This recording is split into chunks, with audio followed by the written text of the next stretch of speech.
Yeah, this week we have the great opportunity to gather the majority of the actors, basically the five young gentlemen who are making up the choir, the five of them, to explore some of the musical elements of the show, to investigate the positionality of the spirituals and gospel and R&B and how that works within the voices of these actors. One of the really awesome things about this play and casting this play is that we're actually building a choir from scratch. And so not every production is going to be the same because it really depends on the quality of each of the actors' voices. And so we're mixing and blending with Boyd Ricketts, who's the composer and musical director of the show, and trying a whole whackload of things to embrace the scope of what this play is asking of us musically. Yeah, so it is a cast of seven. As I mentioned, there are five choir boys. There's Pharus Young, who I mentioned, and then there's also Bobby, who is who we would call, Pharus's main sort of antagonist.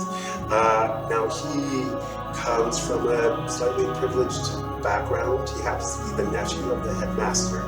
Headmaster Marrow, who's also young into his role at the Charles Orchard. Bobby is one of the students of Legacy.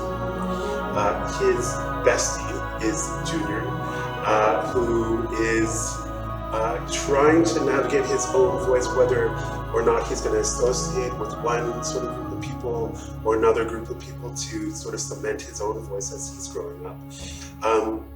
Then we also have AJ, who's the sort of athlete of the group, and AJ is also Pharus's dorm mate, and for all intents and words, a conduit, an ally, a sort of sounding board to Pharus throughout his journey. And then, of course, we have David, who's an aspiring pastor, who is going through his own sort of journey, not unlike the other four, that later gets revealed over the journey of the play. And so within these five people, really these differences of experiences, what makes the collective of the choir, or the chorale, so to speak, really dynamic and dramatic and deeply personable and relatable. So there's also Headmaster Mara, who I mentioned, and then there's Mr. Pendleton, who is a retired teacher. He's probably one of the founders of the school back in the 60s when it was founded. And he, Mr. Pendleton was part of the movement of civil rights. He was very much at the forefront, marching along with his black brothers and sisters. Although he himself is white, and he's the only white character in the play, he is attuned to what is happening around him, and he's also trying to navigate his position within the environment of blackness that the Charles Orchard represents.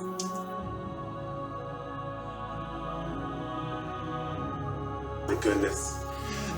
This play is so rich in so many levels. So I believe it was written in 2013, published around 2014, 2015. There are multiple versions of this play, but what has been consistent is Tarell, Alvin McCraney's ability to speak from his own personal experience, in being a gay man himself, black gay man himself, and those relationships with society, but also the connection of where faith and religion and spirituality lie within blackness. And so I find that to be a really profound and compelling conversation.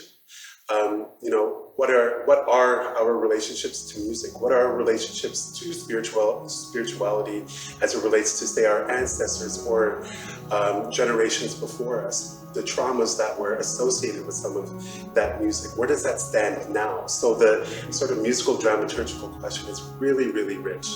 But outside of that, it's a coming of age story, and I think we can all identify with many of the paths that these young people go through on a personal level, or in terms of somebody that we know. And this isn't an issue play by any means. It's a story about the complexities of the human condition and how it relates to the coming of age is it's the discovery of how we can actually find hope and strength within our various circumstances and realities. So that combined just allows for like a really theatrical, heightened, stylized production opportunity that is really an artist's dream to just sort of dig into and find the logic within a really sensorial experience that invites so many walks of life. And so my hope in terms of the audience experience with that is that that can be shared to them as well, to actually be moved by the music and see, or rather hear, experience that connectivity to, again, those human complexities. That's why I love it, among many, many other reasons.